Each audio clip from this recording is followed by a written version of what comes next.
देखो कल तुम लोग को पढ़ाए थे हम क्या, काल के बारे में पढ़ाए थे ना। पूरा पाषाण काल, नव पाषाण काल और कौन पाषाण काल, कई पाषाण काल होता है? 3 गो। कौन कौन?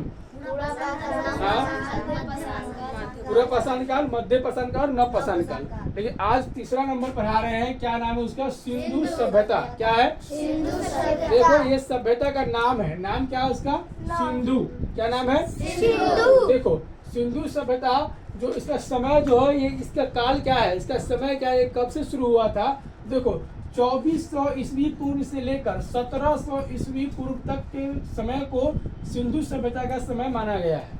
कब से कब तक? 2400 ईस्वी पूर्व से लेकर कब तक? 1700 ईस्वी पूर्व तक। देखो तुम कहेगा सर 2400 से 1700 कैसे हो गया? तो ईसा पूर्व जो है ना, उससे घटते क्रम में आ रहा था, ज्यादा से कम की ओर। समझ गया ना? देखो आया कह रहा है कि सिंधु सभ्यता का विस्तार जो कैसा था, उसका आकार का त्रिभुजाकार था। कैसा? त्रिभुजाकार। कैसा था त्रिभुजाकार? ऐसा होता है ना। इस तरीके से उसका सिंधु सभ्यता का क्या था? विस्तार था। आया कह रहा है सिंधु सभ्यता की खोज किस पद्धति से हुआ है? किस पद्धति सिंधु सभ्यता खोज हुआ है? पद्धति का नाम है कार्बन C14 पद्धति। क्या नाम है? कार्बन C14 पद्धति। देखो इसका खोज जो है, इसका सिंधु सभ्यता खोज किसने किया था? 1921 ईस्वी में दयाराम साहनी ने किया। किसने किया?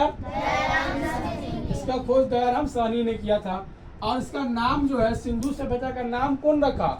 उसका नाम है 1924 में रखा था। कब रखा था? 1924। कौन? Sir John Marshall. कौन रखा था? Sir John Marshall. सिंधु सभ्यता का नाम सिंधु सभ्यता कौन रखा? सर जॉन मार्शल ने 1924 में रखा। खोज हुआ 1921 में, लेकिन 3 साल के बाद इसका नाम रखा गया 1924 में। क्या? सिंधु सभ्यता।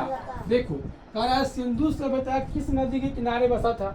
इस सिंधु सभ्यता के किनारे, किस नदी किनारे था?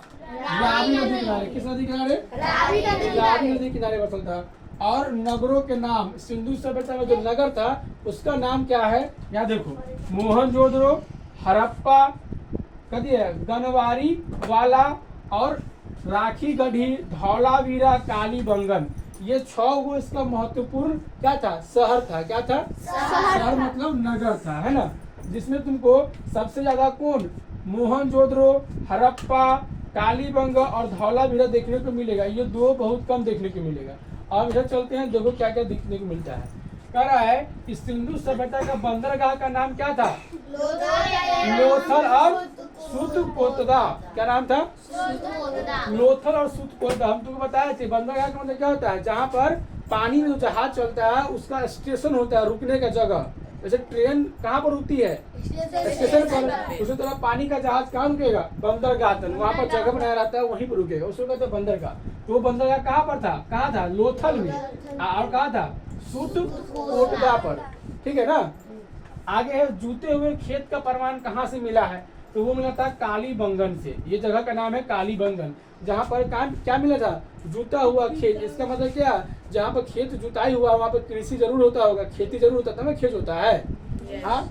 आय कर रहा है सबसे बड़ी इमारत कौन थी? तो मोहनजोदड़ो के स्नानागार। कौन था? मोहनजोदड़ो के स्नानागार। स्नानागार का मतलब होता है नहाने वाला कुंड। नहाने वाला कुंड जो था स्नानागार मोहनजोदड़ो के, उसमें ना 2 बगल से सीढ़ी बनल था, उतरने के लिए, चढ़ने के लिए। ठीक है ना।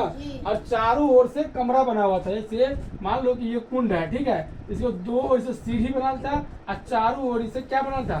कमरा, ताकि इसमें कपड़ा पर चेंज कर सके, आए सीढ़ियाँ उतरने के लिए, नहाने के लिए, है ना। इस तरह से बना हुआ था। तो तुमसे पूछेगा कोई कि सबसे बड़ी इमारत, सिंधु सभ्यता की सबसे बड़ी इमारत कौन थी? तो तुम बोला मोहनजोदड़ो के स्नानागार। समझ गया? आगे चलो।